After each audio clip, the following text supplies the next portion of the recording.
Yeah, the Issa Grace Kennedy Boys and Girls Athletics Championships taking place at the National Stadium in Kingston, Jamaica. Yeah, day number 2 of competition. Some 17 finals on tap for today, second day. 9 on the girls' side, 8 on the boys' side. A number of them have already been completed. So let's give you the update, starting with the girls' overall point standings at this stage. This is after the 1500 meters for Class 1 girls, so it includes all the 1500s plus the shot put final for Class 2 girls. Edwin Allen leading with 31 points ahead of Homewood Technical 28, Alphonsus Davis 22, St. Jago in 4th on 22 as well, and Heidel rounding out the top 5 with 16 points. Let's have a detailed look at where they are in comparison to where the official predictions says that they should have been. So Edwin Allen at this stage, after the 1500 meters for Class 1 girls, projected to be on 39 points. They have 31, so they are -8 at this stage. Homewood Technical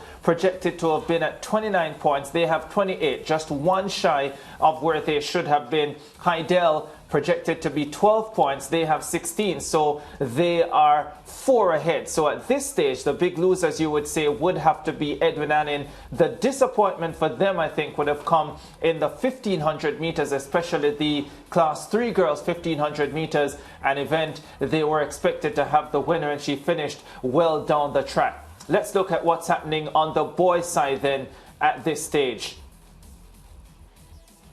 Kingston College out front on 37 points ahead of Jamaica College 35. Magotty, they have done really well on 18 points. Calabar on 15, and St. Elizabeth Technical in 5th position on 11 points. Here's the detailed breakdown.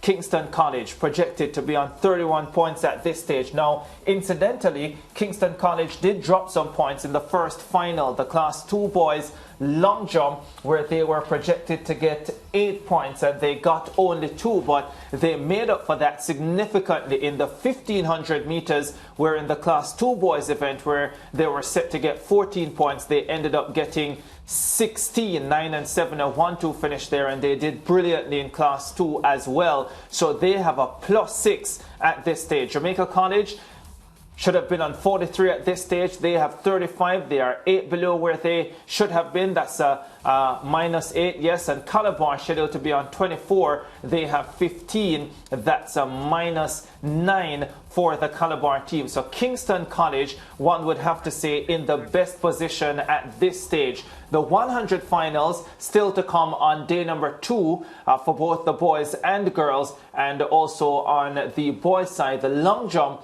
for Class 1 final is also to be contested on today's second day. So, Lance, Mariah, that's the Champs tracker based on where we are on day number 2. And it's no surprise at all, because, of course, we spoke about Edwin Allen High and, you know, the athletes that they produce. And, of course, based on your book and your predictions, they were supposed to be out front. So it's not a surprise. It's not like a team that we didn't expect is leading. And, well, Kingston College, as we also predicted yesterday.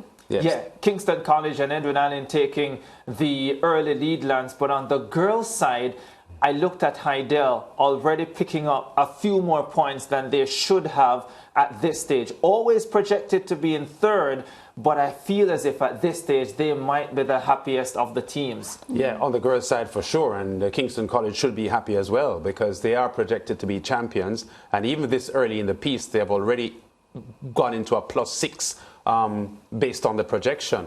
So a really good start here for Kingston College in their bid to win the championship again. Yeah, and just something important, Kingston College predicted to win the boys' title by just 2 points. Edwin Allen, a little more breathing room to work with, because they would have been predicted to win by 15 and 10, 25 points. So, although Heidel would be a little bit closer, it's still a lot more for them to make up. So it makes for interesting reading. I just want to point out quickly that in the Class 3 boys 1500 meters, Carlos Bryson Keynes, a young man out of St. Martin, won that event. I can't recall ever seeing an athlete from St. Martin winning at the ISA Boys and Girls Athletics Championship. So congratulations to St. Martin. Congratulations to Carlos Bryson Keynes, who represented Calabar. By the way, he came to the Carifta Games last year, Lance, and this is where the champs thing is going now. So what happened is he came to the Carifta Games last year, Carlos Bryson, finished 5th in the under-17 boys 1500 meters or 3000 meters, 8th in the 1500 meters.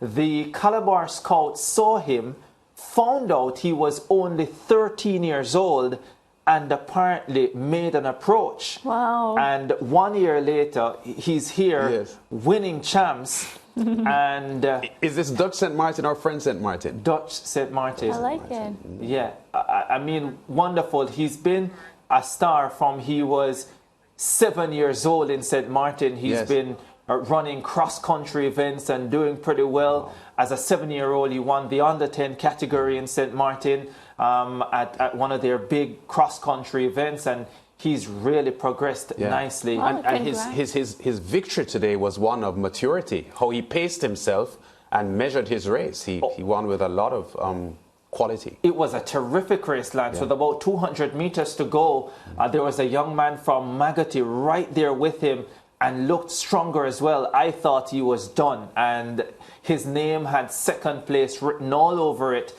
and he just dug deep at every step of the way. It was a magnificent performance. Can't wait to see him at Carifta again. Remember, Carifta will be on SportsMax. He will represent St. Martin at the Carifta Games in the under-17 category once more, and we'll have live coverage here on our SportsMax platform, SportsMax, SportsMax 2, the SportsMax app, including SportsMax Plus, and and we're YouTube. everywhere. We're everywhere. YouTube as well. Everywhere. We have just about 12 minutes left on the show. The 5th and final round of the CWI 4-day cricket championship started off today. 2 games being played in Trinidad and Tobago, the other in Guyana. The Guyana Harpy Eagles are leaders and poised to win the championship. I think we have those updated scores that we could give you just about close of play now. The Guyana Harpy Eagles disappointing with a bat today, 122 all out. The Canada-based Matthew Nandu top scoring with only 22. Rakeem Jimbo Cornwall 4 for 27 and Colin Archibald 2 for 27 doing the damage for the Leewards Hurricanes, who were 133 for 5 at stumps, with a Kyron Powell coming off a big knock in the previous game, 39. Jamar Hamilton 35, not out Veerasamy Permal 2 for 31. So Hurricanes leading by 11 runs at stumps on day one. Windward's Volcanoes are up against Barbados Pride. The Volcanoes 237 all out. Akeem Jordan, the test rookie, 5 for 43. Roshan Primus 2 for 45. Batting for the Volcanoes, Alec Atanaz 59 and Tevin Walcott, the Barbadian, 55. Barbados Pride in their reply, 48 without loss. Shane Mosley 26, Zachary McCaskey 21. Barbados trailing at the moment by 189 runs with all 10 wickets in hand. Trinidad and Tobago Red Force against the Jamaica Scorpions. TNT Red Force batting out the day, 302 all out. Derval Green 3 for 56. Markina Minley 2 for 59. Terence Hines falling 6 short of 100 with 94. Anderson Phillip was robust at the back of the innings with 63. The Jamaica Scorpions already losing a wicket, 5 for 1. Scorpions winless so far and bottom of the table. The Red Force have also had a pretty unsuccessful season, and these are the 2 struggling teams at the bottom of the table battling there in Taruba. I think that match is being played at. One of the matches played at Queen's Park over. That's Brian Lara Cricket Academy. We go to break. We'll be back with a wrap of the SportsMax Zone after this.